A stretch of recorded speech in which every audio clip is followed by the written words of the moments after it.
अनंतवासी उत्तम गणानि विमुक्तिं शम्मं परमां वृत्ति जितोजनावस्य इच्छामिते सुकृति गौरचारिचो गोमुक्तिं पवे प्रविश्रियचे शक्यते त्रिगंगाय चेतकालं चे पूजी बन्नाय अनुसारी दुखो कमको बुलाओ सुगैयं क्षमाहि मननि सुभक्ति भूमजन नमो स्वापनं सदैव श्रीमताचे हति कंसु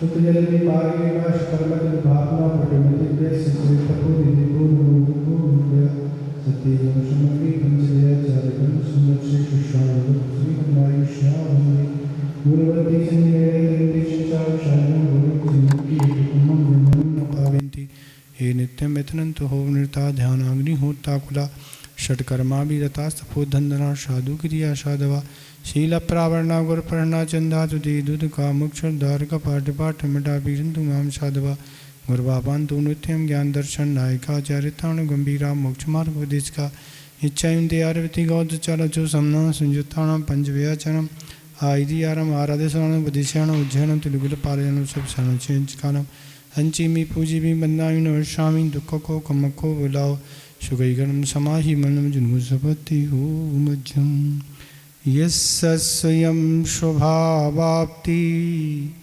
रभावे कृष्ण कर्मिणः तस्मै संज्ञा निरूपाय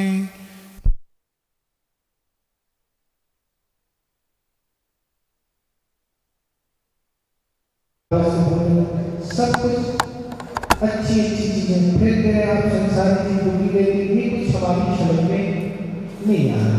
तो इसी के उत्तर को लेके आचार्य अगला श्लोक दे रहे हैं, उसका उच्चारण करें तेरह। दुर्जैना दुर्जैना सरक्षेण सरक्षेण दुर्जैना सरक्षेण नश्वरेण नश्वरेण धना विना धना विना नश्वरेण धना विना स्वस्थं स्वस्थं वन्यो जना विसर्जना कोपि स्वस्थं वन्यो जना कोपि ज्वर वाले सर्पिषा ज्वर वाले सर्पिषा दुर्जैना सरक्षेण नश्वरेण धनादिना स्वस्थं मन्यो जना कोपि ज्वर वाले सर्पिषा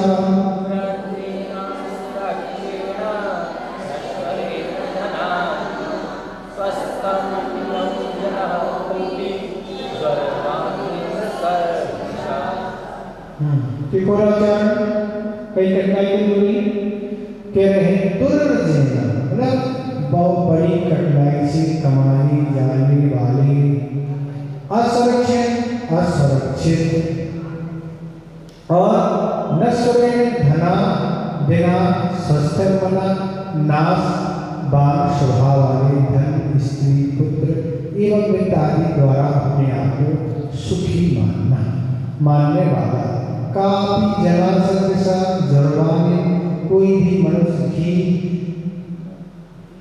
खाकर ज्वर से पीड़ित मनुष्य की क्षमा होते हैं। तो आचार्य से कहने वाले हैं कि लोग के पास सारी सामग्री है और वह सामग्री के सद्भाव में क्या माना है, हम बहुत सुखी हैं, हमारे पास सब कुछ है, पर आचार्य कह रहे तुम उसी तरह मूर्ख हो कि किसी को बुखार आ गया है तो बुखार उतारने के लिए क्या कर रहा है, घी पी रहा है, तो बुखार उतरेगा तो चढ़ेगा और ज्यादा परेशान करेगा। तो आचार्य महाराज कह रहे इसी तरह मूर्ख के समान ही संसारी प्राणी है जो इस धन की आकांक्षा कर रहा है। ठीक है, क्या कह रहे हैं, दुर्जय धन कैसा होता है, बड़ी कठिनाई से कमाई जाने वाला धन। क्या होता है, बड़ी कठिनाई से प्राप्त होता है। विषय भोग सामग्री चाहिए है, कोई चीज चाहिए, धन चाहिए, बिना धन के आने वाला नहीं है, तो धन की आवश्यकता रहती है और धन बड़ी कठिनाई से प्राप्त होता है। कोई पुण्यशाली जीव से होते हैं जिन्हें कोई कठिनाई नहीं होती, पर बाहुलता से तो कठिनाई से ही प्राप्त होता है।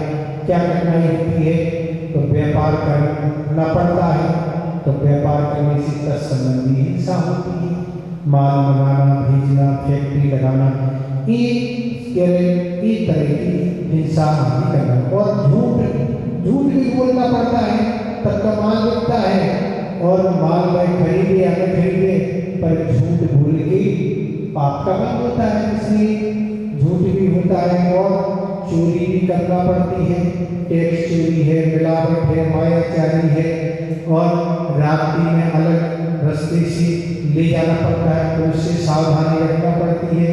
तो इस तरह से तरह तरह की चोरी भी करना पड़ती है, तब जाके क्या होता है, माल ले आती है और पड़ोसी देखना नहीं, सबसे छपाना पड़ती है, और इस तरह की सारी चोरी है। और परिग्रह का संचय भी करना, विषयों को भोगना है तो परिग्रह भी चाहिए, परिग्रह के बिना, रुपये के बिना क्या क्या वस्तु खरीदे, कुछ नहीं, तो ऐसा संचय करना पड़ता है। और परिग्रह संचय कर दिया, मान लो माल बेचा था, घाटा लग गया, अब अपन को घाटा लग गया, जिसको दिया उन्हें पार्टी फेंक दी, तुमने तो कमाया आचरण से, बड़ी कठिनाई से, धन ऐसी सरलता से प्राप्त नहीं होता, बहुत कठिनाई होती है, किसी की भी नियत आदि खराब होती है और कोई नहीं देता है। और क्या कह रहे हैं कि साप्ताहिक अगर माल दुकानदार दुकान पर खरीदनी जाती है तो लोग दुकानों पर बेचने जाते हैं, सप्ताह में बाजार में दुकान लगाते हैं, सुबह से शाम तक सर्दी गर्मी सब कुछ सहन करना पड़ती है, भूख प्यास सहना पड़ती है। एक दो गिरास दिए, कोई आगे गिरा और छूट दिए, ये सुख है। क्या है, ये सुख कहलाता है ना, महाराज बहुत सुख है, ये सुख है कि भोजन भी नहीं कर पा रहे। तो इस तरह से ये बहुत सारी कठिनाई, प्यास आदि, लोग आदि पूजा सहन है। और इस तरह से ग्राहक आए चाहे नहीं आए, सुबह से शाम तक दुकान पर बैठे रहो, आएगा तो ठीक, नहीं आएगा तो ड्यूटी देना है। तो एक कठिनाई है, इस तरह से सारी चीजें करना पड़ती है। माल सारा फैलाओ और शाम को समेटना पड़ता है, बिके या ना बिके। इसलिए आचार्य महाराज चिंतन के विषय दे रहे हैं कि बड़ी कठिनाई से धन का संग्रह हो पाते, कमाई हो, कोई ऐसी कहते जरूर है कि का हाथ का मैल है, कहते हैं हाँ, हाथ का मैल सबको नहीं है भैया, जिनका पुण्य है तो उनको सब अच्छा है। एक कहता है कि भैया हमारी तो दुकान इतनी चलती है कि हमें ग्राहकों को भगाना पड़ता है, समय नहीं है, ग्राहक जाता है और हम क्या है। दूसरा कहता है भैया ग्राहक तो आते ही हम तो मक्खी भगाते हैं, क्या करें, मक्खी भगाते, क्योंकि पुण्य ही है। तो सब तरह का जैसा पुण्य है तो है, वो नहीं है। एक नगर में थे बहुत पहले, तो हमारे साथ वो हाथ कराने जाते थे, हम उनसे कहते भैया जाओ ना, बहुत समय हो गया। नहीं महाराज, हम 11 बजे के पहले खोलते थे, हमें नहीं खोलना में क्या करना, बहुत समस्या है ग्राहकों के साथ। हम तो कभी लोग लेते ही, हमें समय नहीं लोग देने का, हम तो टंकी में डाल देते पूरी घंटे और भाई चलते भैया गिर लेना, हमें कहाँ समय है। और शनिवार रविवार को कहते हैं बंद रखते, हम 2 दिन छुट्टी, 5 दिन खोलते दुकान, 2 दिन नहीं खोलते, कहीं जाएगी बात है। तो हमसे कहते थे बस 11 बजे खोलेंगे, शाम को बंद कर दिए बस। इतना महाराज बिकता है माल कि दिन भर जेब की क्या करें बताओ, इतना पैसा आ रहा है, अब क्या करें बताओ। और फिर भी और हम ज़्यादा लग जाएं। और पहले हम थे तो कहते हैं फुटपाथ पर दुकान लगाती थी, बस जो फुटपाथ पर बेचती थी गुड़ की दुकान लगाती थी। पर मुझे ऐसा जागा इतना पैसा आ गया कोई हिसाब किताब नहीं है। इतना थोक की दुकान के लिए फुटकर तो बेचती थी और बस ले जाओ तो ऐसे आचार महाराज के पुण्य है तो ज़्यादा शर्त नहीं, लेकिन पुण्य नहीं है तो मेहनत करना है पर नहीं आती। तो इस तरह से आचार्य महाराज ने बात बताया था कि ऐसी स्थितियां होती है शेष लोगों की कि त्योहार के दिनों में तो सुबह में टिकट गया तो शाम को या रात में लेके वो वापस आ जाते, वो घर पे ही भोजन करते हैं। क्यों? समय नहीं है। सुबह का भोजन कब होगा? दोनों टाइम का रात में होगा, समय मिले नहीं ना भोजन करने के लिए। तो ऐसी त्योहार की स्थितियां बनती हैं कि इस तरह से भीड़ लगी है और नहीं है। और आचार्य महाराज कहते थे कि देखो सर्दी गर्मी कब लगती है? जब बिक्री भी होती है, जब दुकान पर भीड़ लगी हो तो पता ही नहीं कि लाइट देंगे कूलर चल रहा है बंद है, पता ही नहीं है ना भूख की परेशानी न प्यास, कोई आवश्यकता नहीं। और वैसे भी एक आसन में कहो बस कुछ बनते ही नमाज उपास कुछ नहीं होता। और नोटों की तो बस बंडल आ रहे हैं, आजकल जी कहते नोटों के बंडल आ रहे हैं, फिर तो इसको कुछ चाहिए ही नहीं पड़ता है। तो व्यापार अच्छा चल रहा है तो कोई दिक्कत नहीं। तो इस तरह की अनेक परेशानी है। बड़े बड़े करोड़पति की मंडी में जाके क्या करना पड़ता है? गर्मी में गमछा बांध के मंडी में माल देखने जाना पड़ता है। तो बड़े बड़े ऐसे भी होते हैं और इस तरह की ये कह रहे हैं। तो जिनका व्यापार छोटे नगरों में रहता है, दिन भर माल बेचते हैं, शाम को बड़े नगरों में खरीदने जाते हैं। अगर ट्रेन पर जगह नहीं है ट्रेन में तो गेट पर लटकते जाते हैं, लटकनी पड़ता है ना, नहीं तो फिर ट्रेन लेगी ना। ऐसी कठिनाइयाँ बहुत सारी होती हैं।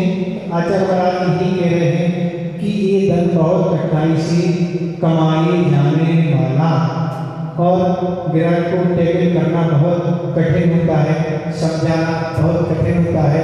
और महिलाओं का अगर व्यापार हो तो फिर तो बात ही दिक्कत की बहुत ज़्यादा है। 100 पुरुषों को माल बेचो, एक महिलाओं को बेचो, बराबर हिसाब किताब है। एक के साथ चार आते हैं ना तो उनका भी सम्मान रखना पड़ता है। तो कह रहे और नौकरी करना पड़ती है, बड़ा कठिनाई है। क्यों? क्योंकि कठिनाई ये भी है, अगर नौकरी करती है तो भी अपने से बड़े ऑफिसर की जी हजूरी करना पड़ती है, उसकी बातें सुनना पड़ती हैं, गालियाँ सुनना पड़ती है, उसके अंडर में रहना पड़ता है और छुट्टी की प्राथमिकता रहती है। तो भूख प्यास आदि ये सारी बड़ी जिम्मेदारी है और बैंक आदि में सर्विस करना पड़ती है और भी बहुत सारी यूनियन आती हैं, उनमें भी दिक्कत है।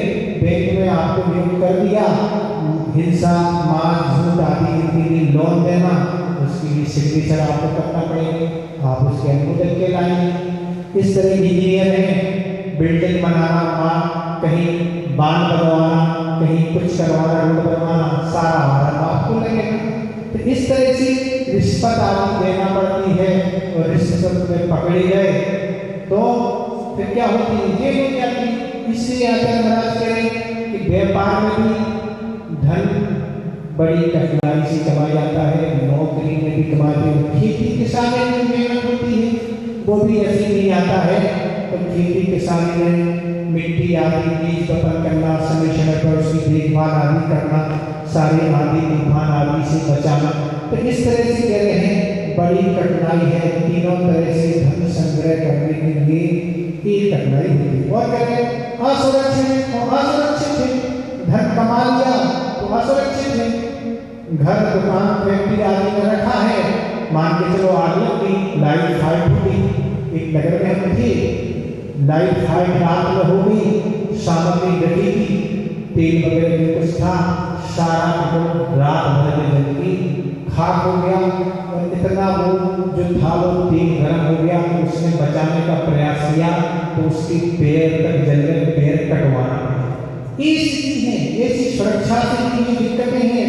तो ये कह रहे हैं असुरक्षित है, क्योंकि माया में लोग, दुनिया के लोग आज हैं कहते दो भैया हम तुम्हारा धन दुगना कर देंगे, वो 2-4 का दुगना करते और 10-20 का ले जाते। ये भी लोग है, मुनि ने घपला कर दिया तो ये क्या है, असुरक्षित है, एक्सीडेंट हो गया, धन ले जाएगा। तो इस तरह से चोरों और डाकुओं से, जेब कतरों से भी सुरक्षित रखना, इसलिए आचार्य कह रहे हैं धन भी असुरक्षित है, सुरक्षा नहीं है, बाहर लेता न जाने में बहुत दिक्कतें हैं। इस तरह से डाकू चोरों से भी पिटने पास कर लेते हैं। ऐसे आसाम वगैरह नागालैंड में तो ये स्थितियाँ हैं जहाँ किडनैप कर लेते हैं, आप पैसा नहीं देंगे तो किडनैप कर लेते हैं। तो इस तरह से बहुत सारे आज स्थितियाँ बन रही हैं। तो वर्षों में कमाया जाता है और मिनटों में चला जाता है। तो दिन रात इस तरह दिक्कतें बढ़ती चली जा रही हैं। तो कह रहे असुरक्षित है, इसकी कोई सुरक्षा नहीं है। कभी भी रख दिया, कमा के बच्चे ने जुआ में लगा दिया, हो गया बराबर है शाम का। आज जुआ भी बहुत प्रकार का है, BPL मोबाइल क्या क्या होता है अपन को भी पता, अपन तो सुनते रहते हैं, ये भी जुए के ही रूप में शेयर है, ये सब जुए के ही रूप है। भले सरकार अनुमति देती है पर है तो दुनिया।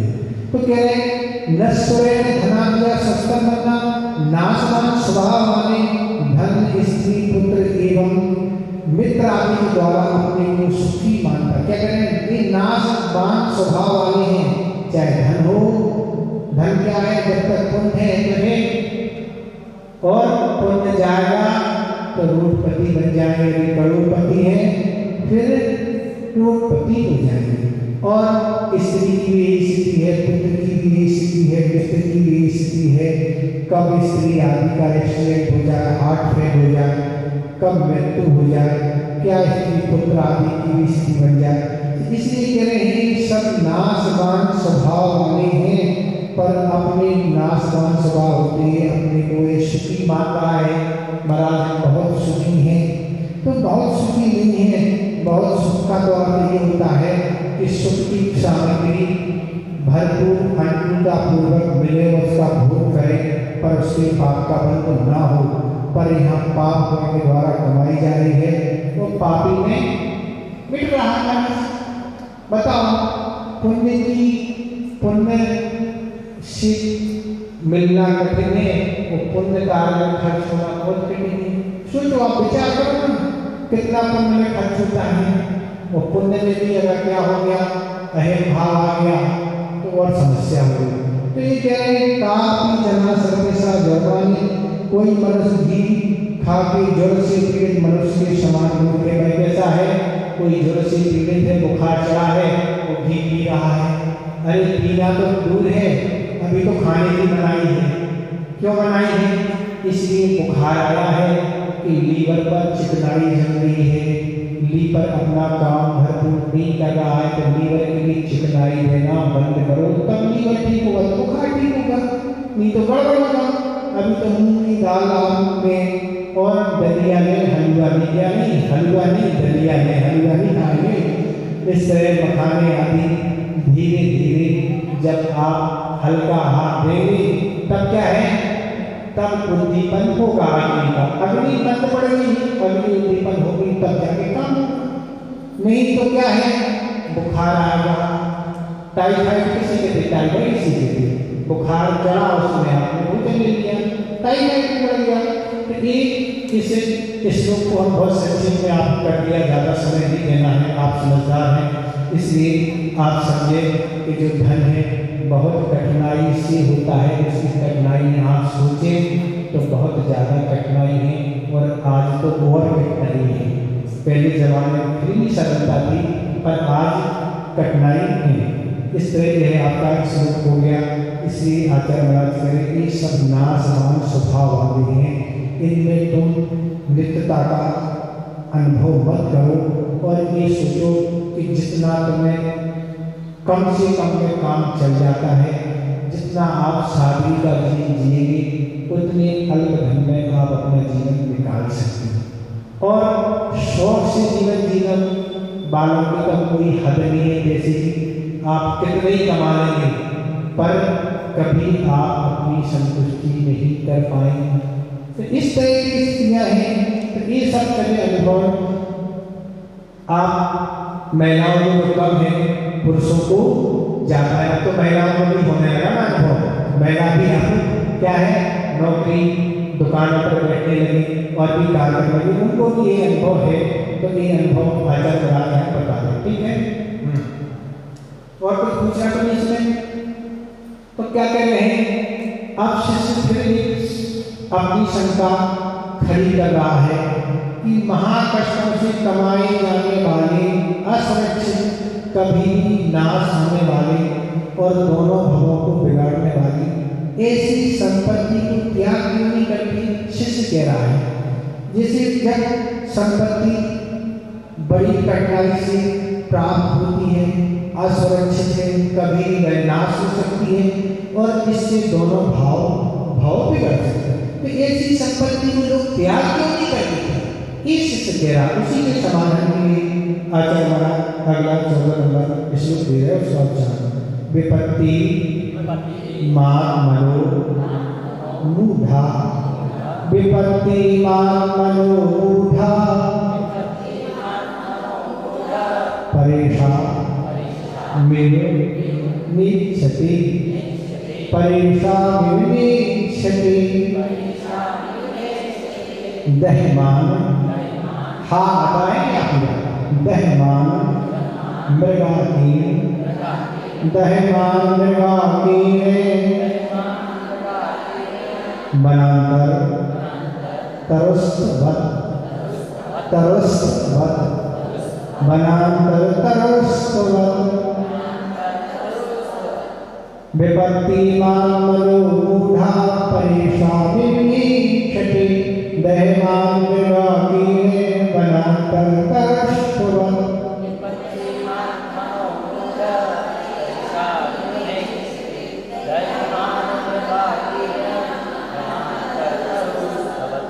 ठीक हो गया।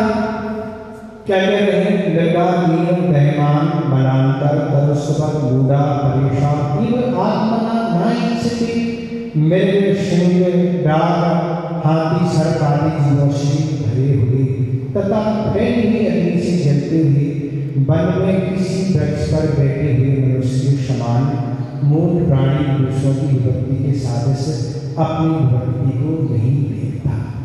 ये स्तुति जिसका लगभग सबसे कीमती इस रूप है।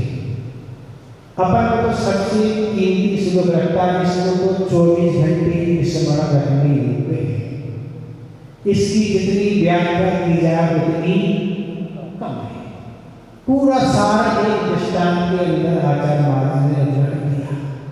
क्या रख दिया, क्या कह रहे हैं, तो आचार्य महाराज यही कहने वाले हैं इस श्लोक में कि ये कोई जंगल है और जंगल है, गर्मी का समय है, पत्ते वृक्ष आदि सूख गए हैं और सूख जाने से क्या हो गया, उसमें अग्नि लग गई।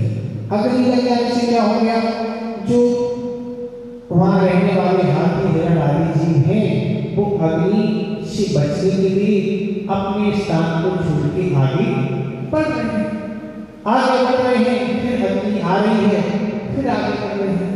तो कुछ तो ऐसी चीज बड़े बड़े जीवों का मरण हो गया क्योंकि अपने स्थान को नहीं छोड़ पाए, और छोटे छोटे जीवों की कोई गिनती नहीं है क्योंकि जो बिलाड़ी छिपे हैं, यहाँ छिपे हैं, मरण हो गए। तो ये सारा वहाँ दृश्य घटित हो रहा है कि अनेकों जीव बच भी रहे हैं और मर भी रहे हैं। पर उसी जंगल में एक वृक्ष पर एक मनुष्य ऊंचे वृक्ष पर बैठा है, वो सारा तमाशा देख रहा है, देख भी रहा है और बोल भी रहा है। वो अग्नि में हिरण जल रहा है, वो हाथी जल रहा है, वो व्याघ्र जल रहा है और सारा तमाशा देख रहा है और कुछ कर ही नहीं रहा। तो आचार्य मूर्ख क्यों कह रहे हैं, आचार्य कह रहे हैं मूढ़ा, मूढ़ा मतलब तू मूर्ख है, क्यों मूर्ख है, तू ये नहीं सोच रहा है अब तेरे पास में अग्नि आने वाली है, और वह अग्नि भली तो ऊंचे वृक्ष पर बैठा है, पर नीचे से जब जड़ों में लगेगी और जैसी लगेगी तो वृक्ष जब गिरेगा अग्नि में, तू भी गिर जाएगा, तेरा भी मरण हो जाएगा। तो आशीर्वाद के अगर तुम दुनिया का तमाशा देख रहे हो और आज संसार की प्राणी में क्या है, ये जब आचार्य पुष्पाल ने दृष्टांत दिया तब तो ना मोबाइल होंगे, न टीवी थी और ना मैगजीन, न पेपर, न तरह तरह की पत्रिकाएं, न ऐसी घटनाओं के जानने की साधन। आज तो इमीडिएट आप विदेश में क्या हो रहा तुरंत आपके पास आ गए, विदेश में क्या घटना हो रही, ट्रेड सेंटर की क्या स्थिति है, तुरंत आपको पता लग जाता। ताज होटल की क्या स्थिति, आपको सब पता, आपको कोई भी घटना आपके मोबाइल साधनों से जान सकते। पर आचार्य पुष्पाल महाराज ने कभी सोच रखा पर कोई साधन नहीं है, तो इसमें आचार्य कह रहे हैं कि वह मूर्ख बैठा है और ये भी सोच रहा है कि हम इस अग्नि से बचने के लिए कोई उपाय करें। उपाय क्या है, उस वृक्ष में उतर के वह एक सुरक्षित स्थान पर पहुंच जाए। तो वही बैठा बैठा देख भी रहा है और बोल भी रहा है, कुछ कर नहीं रहा। तो ये तो एक सिर्फ दृष्टांत है। अब दृष्टांत से आचार्य क्या कहने वाले हैं, तो आचार्य इस दृष्टांत से यही कहने वाले हैं कि वह सोच रहा है कि अग्नि अन्य जीवों को जलाने वाली है, मैं तो एकदम सुरक्षित हूँ, मेरा कुछ बिगड़ने वाला नहीं है क्योंकि मैं ऊंचे वृक्ष में बैठा हूँ ना। उसी तरह संसार के मोही प्राणी भी अन्य की विपत्तियों को, अपने वियोग जंतुओं को देखकर सोचता है कि उन पर विपत्ति और वियोग का संबंध है, उन लोगों संपत्ति तथा संयोग है, मेरा तो कुछ बिगड़ने वाला ही नहीं। संसार प्राणी क्या सोच रहा है, आज वह घटना वहां घटित हुई है तो उन पर समस्या आई, हमारा कुछ बिगड़ना नहीं ना। तो ये आचार्य उस दृष्टांत के द्वारा समझाना चाह रहे हैं कि तुम सोच रहे हो कि तुम्हारा कुछ बिगड़ने वाला नहीं है, आज तुम दुनिया का तमाशा देख रहे हो, कल तुम्हारा भी तमाशा लोग देखेंगे। क्यों, तो ये कहने वाले हैं कि इस तरह कह रहे हैं, एक उदाहरण में मोबाइल की क्या हानियां हैं। आज आपको मोबाइल के द्वारा भी, पेपर के द्वारा, द्वारा सारी जानकारी मिल रही है कि मोबाइल से आज क्या स्थिति हो रही है, इसमें लोग कैसे विषयों में प्रवृत्त होते चले जा रहे हैं, पाप कसाओं में और अन्य पाप में किस तरह लीन हो रहे हैं, पहनावा कैसे चेंज हो रहा है, लोगों की लैंग्वेज बोलचाल कैसा चेंज हो रहा है, खान पीन क्या चेंज हो रही है, क्योंकि ऐसे क्या है फिल्म और सीरियल, ये सारी चीजें उसमें है। तो आचार्य कह रहे हैं कि आप सब कुछ जान रहे हो कि इस मोबाइल की संपर्क और संबंध से हमें सारी जानकारी मिलने की ये हानियां हैं, पर हम उन साधनों से बचने ही नहीं है। बच रहे क्या नहीं बचते, तो हम उपयोग करते जा रहे हैं, तो हमारा आचरण आदि सब बिगड़ रहा है, बिगड़ रहा है।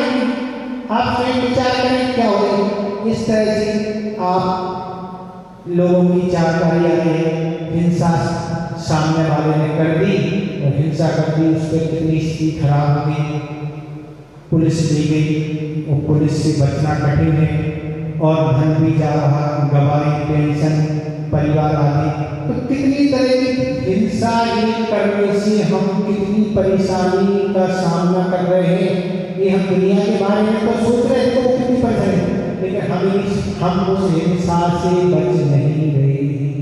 ये तो वर्तमान की सजा है, कर्म बंद होगा आगे को अलग मिलना है, तो अभी की मिल रही है, एक कर्म बंद होगा वो अगले भौतिक में आएगा, वो अलग है। इसलिए झूठ का क्या परिणाम होता है, कैसा विश्वास हो जाता है, ये आप खुद जान रहे, पर बोलना बंद नहीं कर रहे।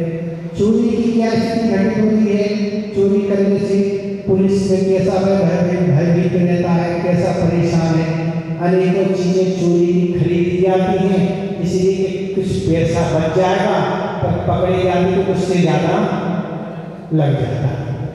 तो एक स्थिति, और कुशील पाप की भी क्या स्थिति है तो आप देख ही रहे हैं। हमें तो ऐसा लगता है सब पापों में कुशील पाप को सबसे ज़्यादा अग्रसर हो रहा है। क्यों हो रहा है? क्योंकि उस संबंधी साधन बहुत बढ़ रहे हैं, तो इसलिए सारी चीज़ें आज हो रही हैं। तो ये सब चीज़ें विचारणीय हैं।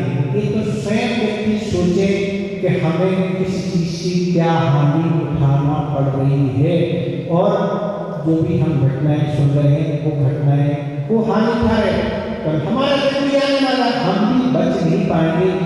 अग्नि को हाथ में लेंगे तो हम अग्नि से बच जाएं, खोले नहीं पड़े, ये संभव नहीं। तो इसलिए ये सोचें कि कुशील पाप से हमें लोगों की हम घटनाएं सोच रहे हैं, तो ये हम भी इससे बच नहीं पाएंगे। तो ऐसे साधनों से बचना होगा, ऐसे सर्विस आदि करना और भी आदि करना। तो इस तरह से मतलब आचार्य से एक बार किसी ने पूछा कि आचार्य विशुद्धि कैसे बढ़ेगी, महाराज हमारी विशुद्धि नहीं बढ़ती। तो आचार्य ने उत्तर दिया, मर्यादा में रहने से विशुद्धि बढ़ती है।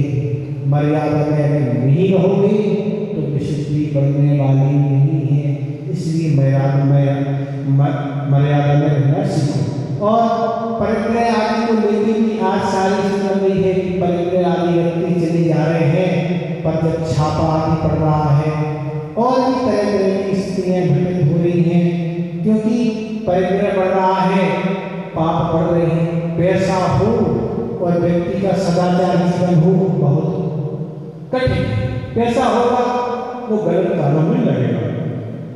तो इस तरह परिग्रह में क्या क्या हानि लोगों को उठाने पड़ रही है। मान पकड़ा गया तो परेशानी है, रात दिन आग और ध्यान चल रहा है। इस तरह क्रोध करने से क्या हानि उठाना पड़ती है। लोग क्रोध कर रहे हैं, उन्हें हानि उठाना पड़ा, हम भी करते चले जा रहे हैं। ये तो इसको कहीं भी इस श्लोक को आप कहीं भी लगा लो, इसकी व्यापकता ऐसी है। एक विचार करने वाली आते हैं कि हम लोगों के तमाशे देख रहे हैं, लोगों के बारे में सुन रहे हैं, पर अगर हम आप विवेक और सावधानी नहीं रखेंगे तो उस घटना से हम भी क्या हमारे साथ भी घटना घटित होगी। इस तरह मान का देख ले, मान करने से क्या स्थिति होती है, क्या परिणाम सामने आ रहा है, उनका विचार करो। मायाचारी का क्या होता है तो मायाचारी का विचार करो। लोभी की क्या दशा होती है वो विचार करो। तो इस तरह से ये वस्तुओं को ग्रहण करने से क्या होता है, स्वास्थ्य खराब होता है। लेकिन महाराज पसंद की कोई चीज होती है तो महाराज फिर वो छोड़ी नहीं जाती। फेवरेट है हमारी ना, कहते क्या फेवरेट है महाराज, तो वो गले से महाराज नीचे खिसकती है ना, कुछ डालना पड़ता है पर वो खिसकती है। तो ये कहने का अर्थ ये है, सारी चीजें कौन सी चीजें हमारे स्वास्थ्य के लिए हानिकारक है। आप अगर अपत्य का सेवन करेंगे तो कितनी दवाई खाएंगे, ठीक आप कभी नहीं हो पाएंगे। तो इस तरह से ये सारा स्वास्थ्य खराब करने वाली क्या क्या दवाइयाँ हैं, क्या क्या स्थिति है, ये आप सोचो। कैसी कैसी चीजें बनाई जाती हैं, शराब कैसे बनती है, गुटखे आदि कैसे बनते हैं, क्या क्या बनता है। इस तरह वाहन से भी निरंतर एक्सीडेंट हो रहा है, उसमें क्या सावधानी रखना, और सावधानी नहीं रखी तो सावधानी रखना पड़ेगी। तो इस तरह से होटलों के भोजन में भी क्या स्थिति बन रही है, तो 5 इंद्रिय के विषयों की भी क्या स्थिति बन रही है, कथा तो नहीं सुना पाएंगे। तो इस तरह से देखें कि चक्षु इंद्रिय के कारण सीता का क्या हो गया, हरण। केवल क्या फिर अच्छा लगा बस, ये कारण क्या है, केवल चक्षु इंद्रिय के विषय के कारण इतनी बड़ी रावण बन गई। कहाँ बन गई तो 5 इंद्रियों से हमें क्या हानि उठाना पड़ती है। इस रचना में भक्त अवस्था विवेक नहीं रहता है, कब की चीज पुरानी सड़ी गई है, क्या क्या आ रहा वर्षों पुराना पता नहीं, फिर भी बड़े बहुत शौक से हम उसको ग्रहण कर रहे हैं। तो इस तरह की बहुत सारी इसमें चीजें हैं, अल्प समय में बताना तो संभव है नहीं। अब आप इस पर चिंतन करें एक दृष्टांत के माध्यम से कि हमें कहाँ सावधानी रखना है। अगर हम सावधानी रखेंगे तो हम विवेकी मानी जाएगी। और जो घटना आज दूसरे के साथ घटित हो रही है, उस घटना से हम आज हमेशा के लिए बच जाएंगे। तो अगर हम नहीं, अपना कोई बिगड़ने वाला नहीं है, अपना कौन क्या बिगाड़ेगा?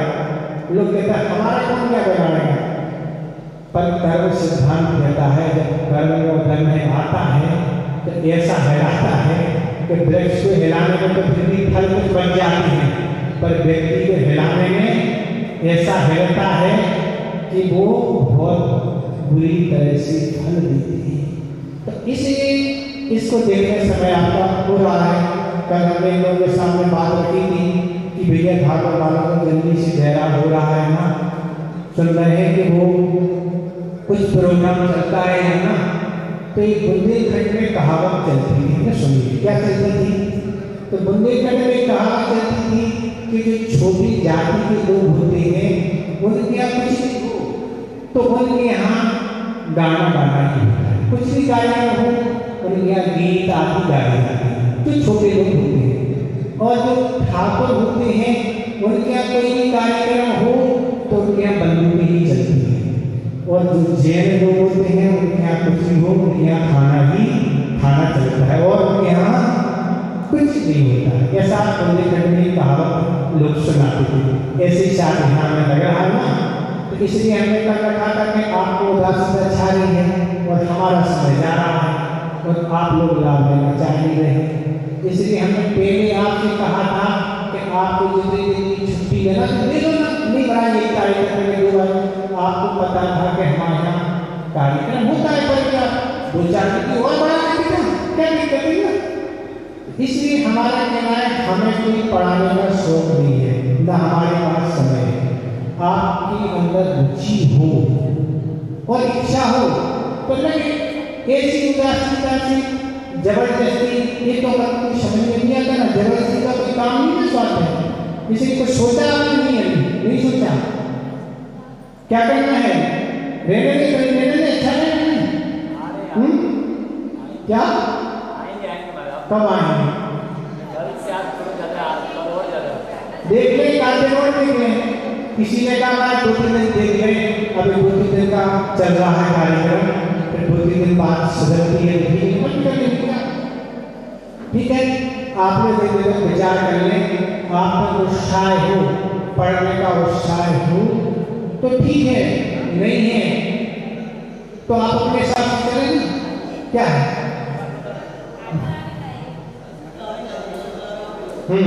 क्या होगा? आप लोग हैं कुछ आवाज नहीं आ रही ना हम तक। आपका क्या डिस्कस चल रहा है ना? वो तो आएंगे, बढ़ने की संभावना है ना, संभावना है ना। हम ये नहीं करें हाल भर जाए, पर हमारा कहना है क्लास जैसा लगे तो कि हाँ क्लास के लोग तो नहीं ना करेंगे। हम ये नहीं करेंगे हजारों आ जाए, पर ऐसा तो लगे कुछ लगी ऐसा करो ना। तो अभी वाले को देख लेते हैं और क्या करें ना। हमें लगा कि मजबूरी में नहीं आ रहे हो ना, इन्हें लग रहा हो हमें भी बारात जाना पड़ रहा है, ऐसा तो नहीं लग रहा ना। मजबूरी इनको भी मजबूरी सता रही हो, लोग क्या कहेंगे, बारात कहेंगे कोई आ नहीं रहा है। बारात तो कभी सोचते ही नहीं है, बारात को सालों ऐसे निकाल देती है।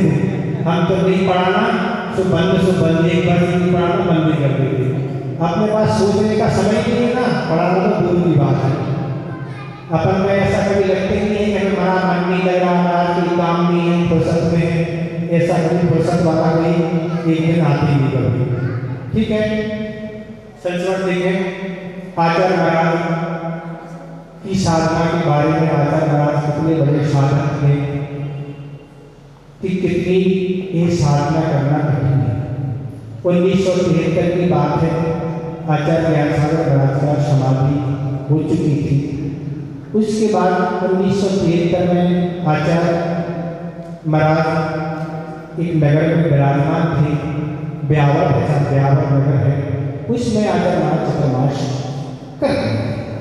और शाम का समय था, आचार्य महाराज दीपबंदना करने गए और दीपबंदना करने शाम के समय गए, पर दरवाजे की कुंडी सागर लगी थी, ताला नहीं लगा था, पर आचर महाराज देख के वापस पुनः फिर थोड़ी देर से गए, फिर कुंडी लगी, पुनः फिर वापस आ गए। तीसरी बार जब गए दर्शन करने, देखा कि कुंडी इसने खोल ली, तो आचर महाराज ने देव वंदना की और वापस आ गए। पर मंदिर के बाहर जो एक बाई जी है, कंचन बाई को एक नाम दिया है, वो होगी, वो बाहर बैठी थी और बाई जी बैठी थी, माई कोई बाई जी थी, तो वो बैठी थी, तो ये सब देख रही थी। उनकी बुद्धि नहीं चली कि 2 बार आ चुके हैं, तो वापस से नहीं, अगर ऐसा हमें पता हो तो कुंडी खोल देती, पर उन्होंने कहा कि उनकी कुंडी खोलने का भी त्याग, और उन्होंने देखा, उनने जब ये देखा कि कुंडी तक नहीं खुलती है, ऐसी आचार महाराज है, उनके मन पर ऐसी श्रद्धा जम गई नहीं, ऐसी आचार महाराज है। और उन्होंने उस वक्त यही बोला, ये साधु अपने जीवन में बहुत विकास करेंगे, इनका ज्ञान भी बहुत निर्दोष है, इनकी चर्या भी बहुत निर्दोष है। इतनी कुंडी भी खोलना लगाना तो ठीक है, पर खोलती नहीं। इस तरह वो इतनी प्रभावित हुई, और कंचन बाई साथ ध्यान लगा, इतनी वो प्रभावित हुई, बहुत श्रद्धा बनी। इस तरह गुरुदेव की साधना है, इसी से जुड़ा हुआ संस्मरण है, वो कल सुनाएंगे। गुरुदेव समाधि परिणाम सुख स्वाद चिंता